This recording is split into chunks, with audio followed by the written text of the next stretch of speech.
Billionaires, the pinnacle of the American dream, the finish line.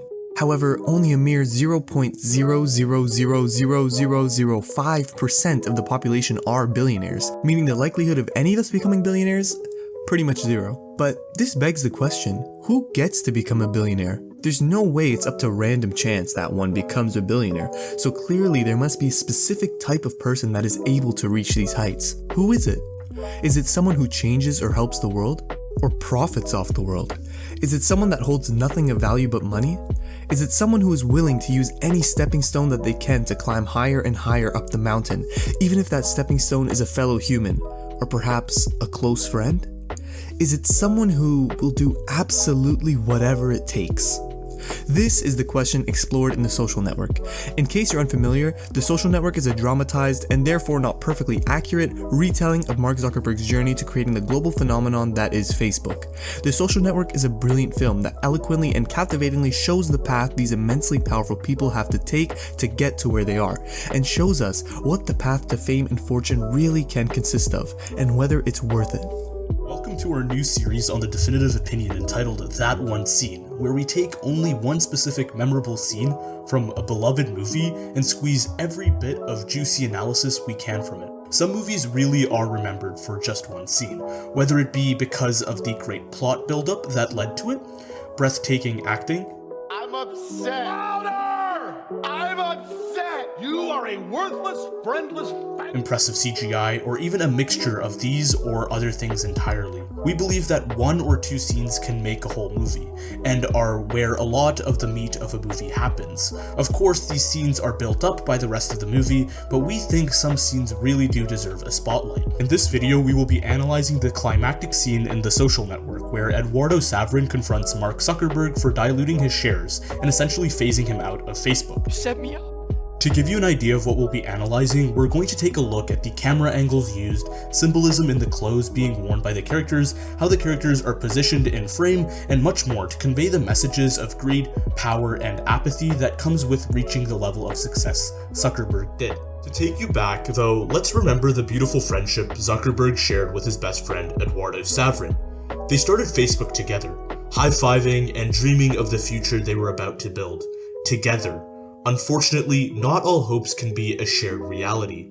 As priorities swayed, egos grew, greed brewed, a shared vision became a tunnel vision, to the point where even Zuckerberg and Saverin couldn't come eye to eye with each other. And that's where we want to start the scene analysis with. One of the reasons why the scene is remembered to this day as iconic in film history is mainly the framing of the scenes and how that as a whole presents its own narrative.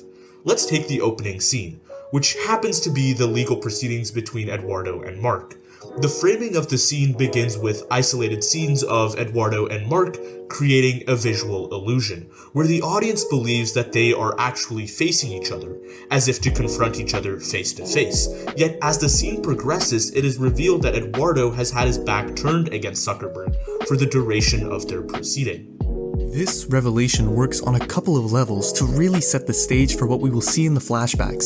Symbolically, by framing Zuckerberg directly behind Eduardo, it quite literally alludes to the backstabbing we will be focusing on during the climax of this film. Thematically, by initially framing them to be out of each other's eyesights, it goes to show how the two of them have not seen eye to eye, not only on their creation of Facebook, but also their relationship. What Eduardo once saw as an amicable friendship has become villainized and bleakened by the meddling of third parties such as Sean Parker, and the turn Zuckerberg's character has taken. It has gotten to the point where Zuckerberg actively tries to view Saverin as solely a business partner by blocking out their past personal ties. Another reason why this scene works so well is that we get to watch how Mark betrays Eduardo in the form of a flashback intertwined with the aforementioned court proceedings. These flashbacks are a huge component of the scene, as they serve to display the actual effects of the actions that Zuckerberg took in real time. We see the action committed in the past and the consequences of it in the present right away. By using flashbacks, the movie adds far more weight to what we're watching. If we were to see the betrayal in full, and then the legal conversation afterwards, it would lessen the impact of each scene, as we wouldn't be able to effectively compare and tie together both scenes. However, by seeing them at the exact same time, we get to precisely see the consequences of the actions taken, making us all the more disgusted with what Mark has done, and how the greediness and betrayal of the past has soiled their friendship in the present. There's also an interesting point to be made about the legality involved. The lawyery setting in the present shows the depressing state of the relationship between Mark and Eduardo, completely overtaken by the system, represented by the lawyers and the legal proceeding. We see how the actions Mark took in the past were fueled by abusing and using the system in favor of maintaining his relationship with his friend, and how that has now led to his friendship with Eduardo being completely drowned out in the present. As such, the setting of the scene encapsulates the underlying pursuit of power and money, and how it has divided the two young men, destroying the strong emotional bond they have built with each other. Of course, we are only analyzing the scene, but it's important to mention that the movie up until this point has put a lot of work into building their friendship and constantly showing how close they were and how much they trusted each other. Once again, this flipping from the past to the present gives every action far more meaning and invites evaluation of the decisions taken by the parties involved, particularly Zuckerberg. Right when Eduardo learns that Zuckerberg backstabbed him, we can feel the pacing of the scene completely change. The duration of each individual shot becomes a lot smaller, and Eduardo's movements and speech clearly becomes a lot more frantic. Not only that, but we see what could probably be considered the only moment of violence in the whole movie. How about now? You still wired in? The speech from Savrin becomes a lot more slurred and impulsive, and Zuckerberg's becomes a lot more anxious and stuttery. Up until this point, this movie has spent a lot of time building up the friendship between Eduardo and Mark, with the tension slowly increasing, with all the new extraneous factors entering their Facebook endeavor. As they were becoming slowly torn apart, the scene finally sees their relationship snap, with all the tension being released all at once, resulting in a deeply emotional and frantic encounter. I was your only friend. The pacing also shifts along with the time shifts that were previously analyzed. Each time the time period we're being shown changes, so does the pacing. In the past confrontation, the pacing is very clearly fast and explosive, while in the present legal scene, the pacing is a lot slower, tense and somber. This juxtaposition of pacing and overall feeling makes this scene a lot more engaging, and the actions of the past get a lot more gravitas as we get to see the effect on their relationship in real time. Just take a look at Eduardo's expression and speech in the past and then compare it to the present. It was insanely stupid of me not to have my own lawyers look over all it. In all honesty, I thought they were my lawyers. Sorry, my Prada's at the cleaners, along with my hoodie and my fuck you flip-flops, you pretentious douchebag. We can feel the betrayal through Andrew Garfield's performance, and we truly feel disgust in Zuckerberg's actions. While being confronted by Eduardo, Mark is seen with headphones on, showing how yet again he is disconnected from the world outside of him, including his friendships, showing how whilst being connected to his computer and the needs of his company, he is disconnected from his friends. This disconnect is even mentioned by Eduardo when he asks Mark if he is still wired in after breaking his laptop. He's wired in. Sorry? He's wired in. Is he? Yes. How about now? You still wired in? In the context of the scene, being wired in here obviously means doing program and development work. However, it is more of a metaphor for being consumed by work and business, and as such, when Eduardo follows up with if he's still wired in, it really raises the tension of the scene by clearly calling out Mark for not being emotionally present. The rhetorical question of if he's still wired in expresses the frustration Eduardo has felt by his friend and trusted business co-founder constantly working without him and keeping him out of the loop, or not keeping Eduardo wired in as well, so as to say. By almost traditionally calling Mark for a man-to-man verbal confrontation, the discussion is initiated in an aggressive manner, setting the tone for the rest of the scene. Nonetheless, throughout the entirety of the scene, the headphones rest on Mark's neck yet again, showing a lack of respect for his friend and the real world that he is escaping from with the launch of Facebook, and as such puts Mark in a higher standing in terms of power, as he is seemingly unbothered by Eduardo's confrontations, and is just waiting to put those headphones right back on his ears from his neck.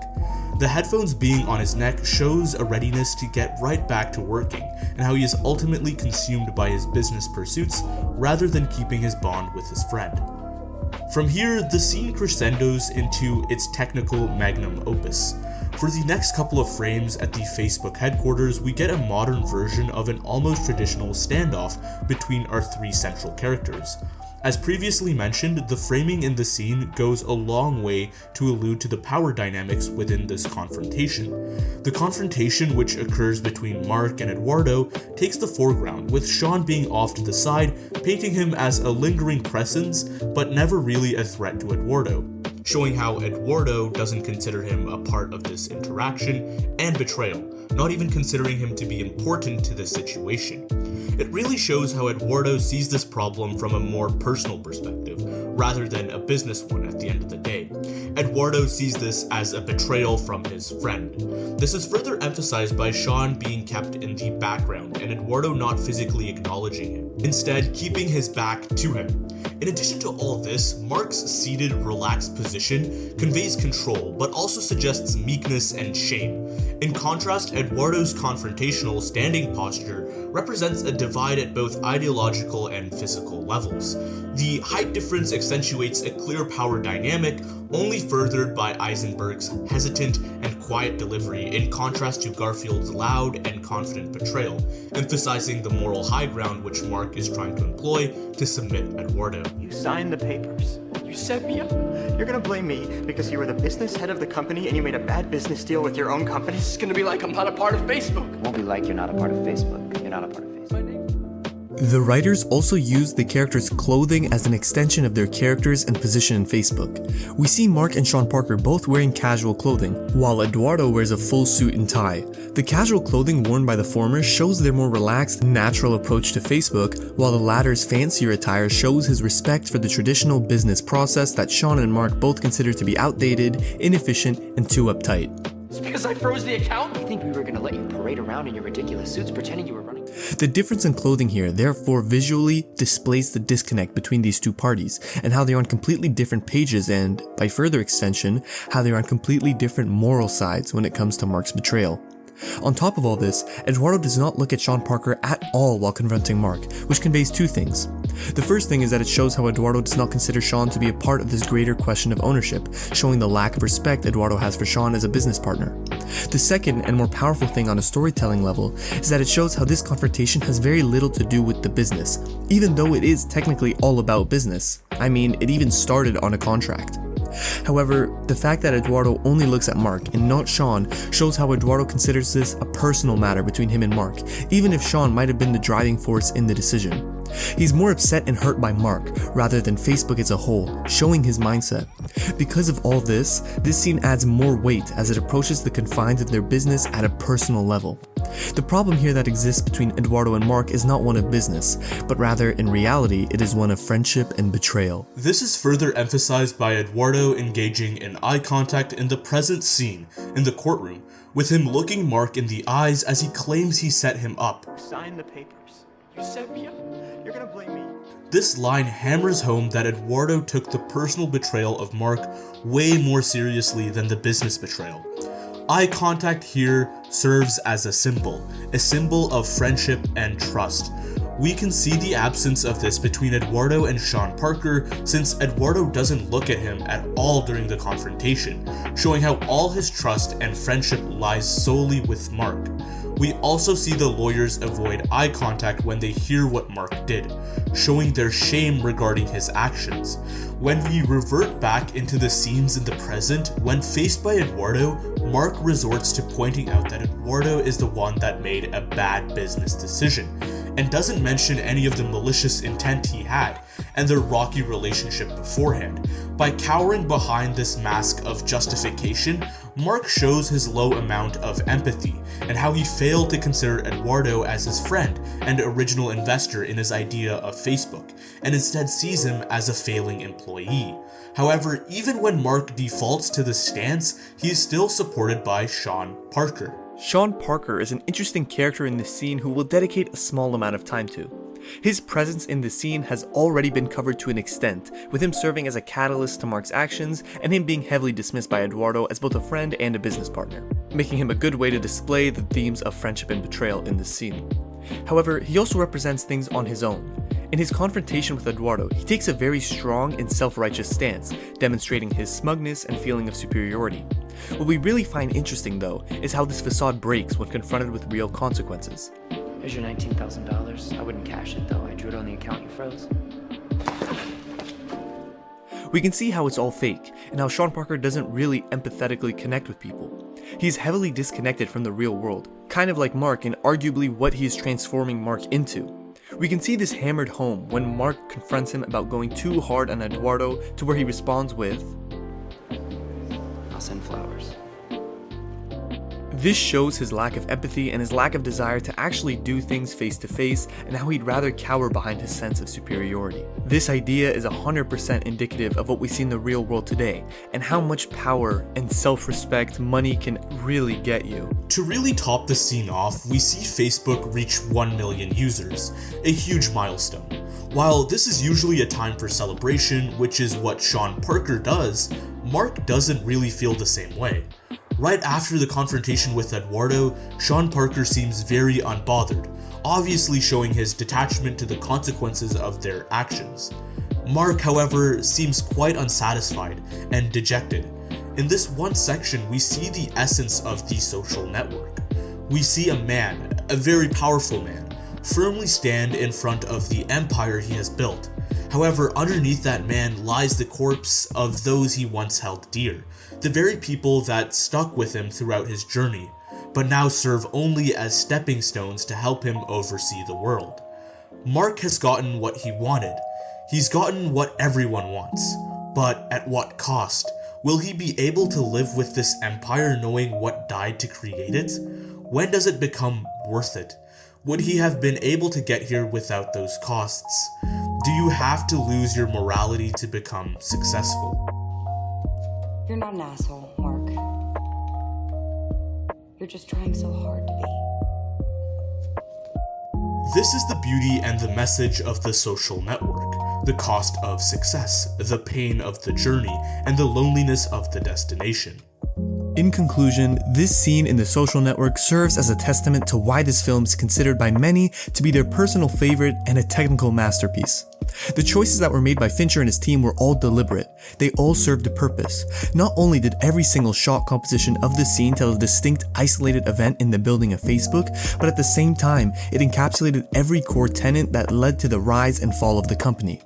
From the greed and ego of Mark seen through his isolation and ignorance of others, to the destruction of their friendship brought on by Eduardo's frustrated reaction and the parasitic tendencies of Sean Parker, tempting Mark to prioritize the growth of his company over his personal relationships. Altogether, if you were to show this one scene of the film to anybody who has not seen the film, this sole scene would work to illustrate the clear themes of the film, from the pacing to the framing, and in the end, show how sometimes a dream comes at a cost.